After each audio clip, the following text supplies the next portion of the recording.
जय श्री कृष्णा। आप सभी को षटतिला एकादशी की हार्दिक मंगल शुभकामनाएं। श्री विष्णु की कृपा आप और आपके परिवार पर सदा बनी रहे। माघ मास की कृष्ण पक्ष की एकादशी षटतिला एकादशी का व्रत साल 2024 में 6 फरवरी दिन मंगलवार को रखा जाएगा। आज की वीडियो में हम आपको षटतिला एकादशी की कथा सुनाएंगे। वीडियो को अंत तक जरूर देखें। इस वीडियो में आपके लिए कुछ खास उपाय हैं जो इस दिन आपको करने चाहिए। आइए कथा आरंभ करते हैं। जय श्री विष्णु। भगवान श्री कृष्ण के श्री मुख से एकादशी व्रतों का महात्म सुनकर श्रद्धा पूर्वक उनको प्रणाम करते हुए धर्मराज युधिष्ठिर ने कहा, हे मधुसूदन, आपके मुख से एकादशियों की कथा सुनकर मुझे असीम आनंद की प्राप्ति हुई। हे केशव, कृपा करके अन्य एकादशी के महात्म सुनाने की कृपा करें। तब श्री कृष्ण मुस्कुराते हुए धर्मराज युधिष्ठिर से बोले, हे धर्मराज, मैं तुम्हें माघ मास की कृष्ण पक्ष की षटतिला एकादशी व्रत की कथा सुनाता हूँ। तुम ध्यान पूर्वक सुनना। एक बार दलभ्य ऋषि ने पुलस्त्य ऋषि से पूछा, ऋषिवर, मनुष्य पृथ्वी लोक पर ब्रह्म हत्या, दूसरों के धन की चोरी जैसे अनेकों महापाप करते हैं। इतना ही नहीं, दूसरों की तरक्की और उनको आगे बढ़ते देख ईर्ष्या करते हैं। ऐसे मनुष्य पाप, क्रोध, ईर्ष्या, लालच, मूर्खतावश करते हैं और बाद में शोक करके पछतावा करते हैं। फिर ये हमने क्या कर दिया। हे मुनिवर, ऐसे मनुष्यों को नरक से बचाने का क्या उपाय है? आप कोई ऐसा उपाय बताएं जिससे कलयुग में ऐसे मनुष्य को नरक से बचाया जा सके। ऐसा कौन सा दान पुण्य वे करें जिसके प्रभाव से उनके सभी पाप नष्ट हो जाएं? कृपया मुझे इन सब का उत्तर विस्तार पूर्वक बताइए। तब पुलस्त्य ऋषि कहने लगे, हे मुनिवर, आपने मुझसे बहुत ही सुंदर प्रश्न पूछा है। इससे संसार के मनुष्यों का हित होगा। जिस रहस्य को देवराज इंद्र देवता भी नहीं जान पाए, वही रहस्य अब मैं आपको अवश्य बताऊंगा। माघ मास आने पर मनुष्य को स्नान आदि से शुद्ध होकर अपनी इंद्रियों को वश में करके काम, क्रोध, लोभ, मोह, अहंकार, ईर्ष्या और द्वेष आदि का त्याग अर्थात इन सब बुरे कर्मों से बचना चाहिए। पुष्प नक्षत्र में गोबर, कपास, तिल मिलाकर उसके उपले बनाने चाहिए और उन उपलों से 108 बार हवन में आहुति देनी चाहिए। जिस दिन एकादशी तिथि हो तब अच्छे पुण्य देने वाले नियमों को ग्रहण करना चाहिए। इस दिन श्री हरि का पूजन व भजन करना चाहिए। दूसरे दिन धूप, दीप, नैवेद्य से पूजन कर भगवान विष्णु को खिचड़ी का भोग लगाएं। श्री हरि भगवान विष्णु का पूजन करके पेठा, नारियल, सुपारी सहित अर्घ देते हुए भगवान से विनय करें, हे भगवान, आप दीनों को शरण देने वाले हैं। आप इस संसार सागर में फंसे प्राणियों का उद्धार करने वाले हैं। हे पुंडरीकाक्ष, आप लक्ष्मी सहित इस अर्घ को स्वीकार करें। द्वादशी वाले दिन ब्राह्मणों को तिलों से भरा घड़ा, भोजन, वस्त्र, दक्षिणा आदि अपनी सामर्थ्य अनुसार दान करें। इस प्रकार मनुष्य जितने तिलों का दान करता है उतने ही वर्ष स्वर्ग में निवास करता है।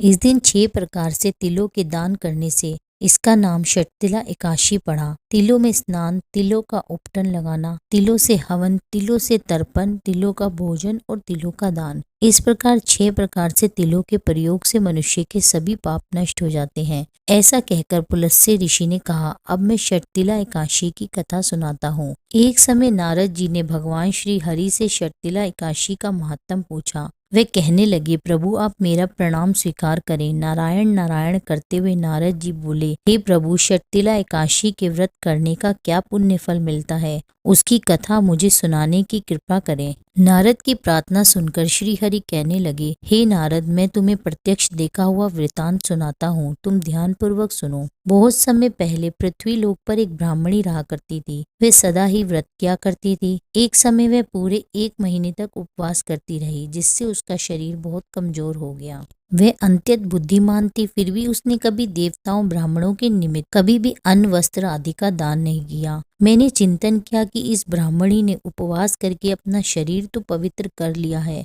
और इसको वैकुंठ लोक भी प्राप्त होगा, परंतु इसने कभी अन्न आदि का दान नहीं किया। अन्न के बिना जीव की तृप्ति होना कठिन है। ऐसा चिंतन कर मैं मृत्यु लोक में गया और उस ब्राह्मणी से अन्न की भिक्षा मांगी, जिस पर ब्राह्मणी कहने लगी, ब्राह्मण देवता, आप यहाँ किसके लिए आए हैं? मैंने कहा, हे देवी, मुझे भिक्षा चाहिए। इस पर उसने मुझे एक मिट्टी का टुकड़ा उठाकर दे दिया। मैं उस मिट्टी के ठेले को लेकर ही स्वर्ग लौट आया। कुछ समय बीतने पर जब वह ब्राह्मणी शरीर त्याग कर स्वर्ग लोक को आई तो मिट्टी के पिंड को भिक्षा में देने के प्रभाव से ही उसे स्वर्ग लोक में आम वृक्ष सहित एक कुटिया मिल गई, किंतु उसने अपनी कुटिया को अन्य सभी वस्तुओं से खाली पाया। जिससे घबराकर वह मेरे पास आकर बोली, हे प्रभु, मैंने तो अनेकों व्रतों से सदा आपका पूजन किया, किंतु फिर भी मेरा घर जरूरत की अन्य वस्तुओं से खाली है। इसका क्या कारण है? हे प्रभु, तब भगवान बोले, हे ब्राह्मणी, तुम अपने घर जाओ। जब देव स्त्रियां तुम्हें देखने आए तब उनसे तुम षटतिला एकादशी का व्रत महात्म और उसका विधान पूछना।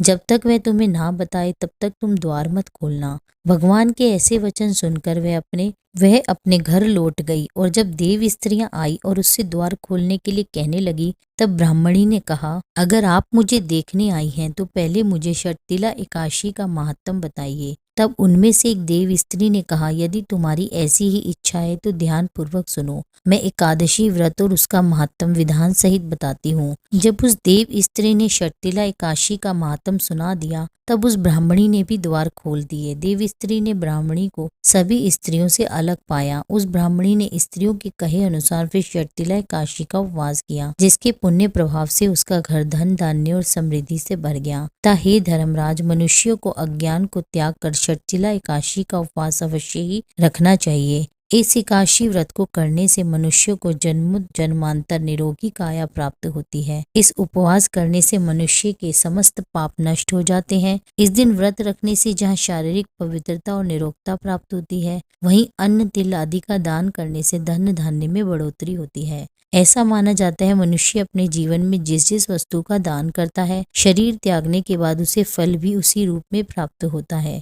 इसलिए दान पुण्य हमें अवश्य करना चाहिए। दान पुण्य आपको अपनी सामर्थ्यानुसार करना चाहिए। बिना दान पुण्य के हमारे धार्मिक कार्य करना व्यर्थ है। ये कुछ ऐसे उपाय हैं जिन्हें करने से आपके एकादशी व्रत का फल पूर्ण प्राप्त होता है। एकादशी की रात्रि के दिन जागरण करना चाहिए। रात्रि में अखंड दीपक प्रज्वलित कर जितना जागना आपके लिए संभव हो उतना हरि भजन हरि कीर्तन करना चाहिए। षटतिला एकादशी में तांबे, चांदी या मिट्टी के पात्र में तिल भरकर दक्षिणा के साथ किसी ब्राह्मण को अवश्य दान करें। यह दान आपको द्वादशी वाले दिन संध्या काल से पहले किसी मंदिर में जाकर करना है या अपने घर में किसी ब्राह्मण को बुलाकर आप दान दे सकते हैं। षटतिला एकादशी का व्रत आपको शुभ मुहूर्त में ही खोलना चाहिए। ऐसा करने से ही आपको पूर्ण फल की प्राप्ति होती है, वरना आपको इसका आधा अधूरा फल प्राप्त होता है। तो ध्यान रहे कि आपको व्रत का पारण शुभ मुहूर्त में ही करना चाहिए।